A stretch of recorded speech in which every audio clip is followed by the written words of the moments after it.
So everyone, இப்போ தான் வந்து நம்ம ஒரு டீ குடிச்சு முடித்தோம்.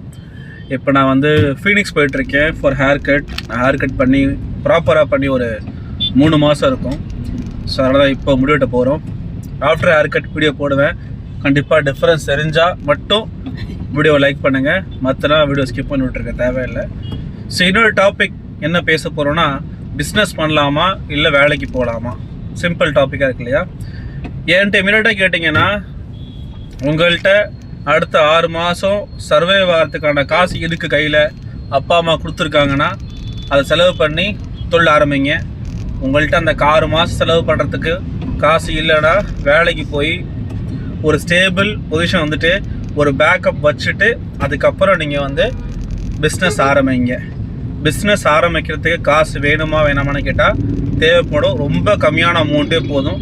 லட்சக்கணக்கில் கோடி கணக்கில் வந்து நீங்கள் ஆரம்பிக்க வேண்டிய அவசியம் இல்லை. ஒன்று மட்டும் தெளிவாக புரிஞ்சுக்குங்க, எனி பிக் பிஸ்னஸ் இந்த மார்க்கெட் அவங்க எடுத்தோடனே லட்சக்கணக்கான அமௌண்ட்டை செலவு பண்ண ஆரம்பிக்கல. சின்னதாக ஆரம்பிச்சிருப்பாங்க, அதுக்கப்புறம் கொஞ்சம் கொஞ்சமாக வந்து பெரிய ஆளாக இருப்பாங்க. Example you can take example of RR biryani இருக்குது, நிறையா பிஸ்னஸ் இருக்குது இல்லையா? எல்லாருமே தலைவண்டி கடை, சின்ன ஒரு ஸ்டார்ட் அப்பு, ஒரு சின்ன சாஃப்ட்வேர் அப்படி தான் ஆரம்பிச்சிருப்பாங்க. அதுக்கப்புறம் அதுலேருந்து அவங்க காசு சம்பாரிச்சு தான் வந்து பெருசாக்குனாங்க. ஸோ நான் பிஸ்னஸ் ஆரம்பிக்க போகிறேன்னு சொல்லிட்டு உங்கள் அப்பா அம்மாட்ட போயிட்டு லட்சக்கணக்கிலையோ கோடி கணக்குலையோ காசு கேட்க வேணாம். அதை வச்சு நீங்கள் ஆரம்பிச்சிங்க அப்படின்னா உங்களுக்கு பிஸ்னஸுக்கான உள்ளே இருக்கும்போது பயம் இல்லாமல் இருக்கும் உங்களுக்கு. ஏன்னா அப்பா காசு தானே, அம்மா காசு தானே அப்படின்ட்டு பயம் இல்லாமல் இருக்கும். அந்த பயம் இல்லாமல் இருக்கிறதே வந்து நீங்கள் ரன் பண்ணும்போது ஒரு 30% வந்து எனர்ஜி கம்மியாக தான் இருக்கும். இதே கடன் வாங்கியோ உங்கள் காசு போட்டு நீங்கள் ஆரம்பிச்சிங்கன்னா 99% எஃபிஷியன்ஸோட உங்களால் ரன் பண்ண முடியும். இதை ஃபாலோ பண்ணிக்கிங்க.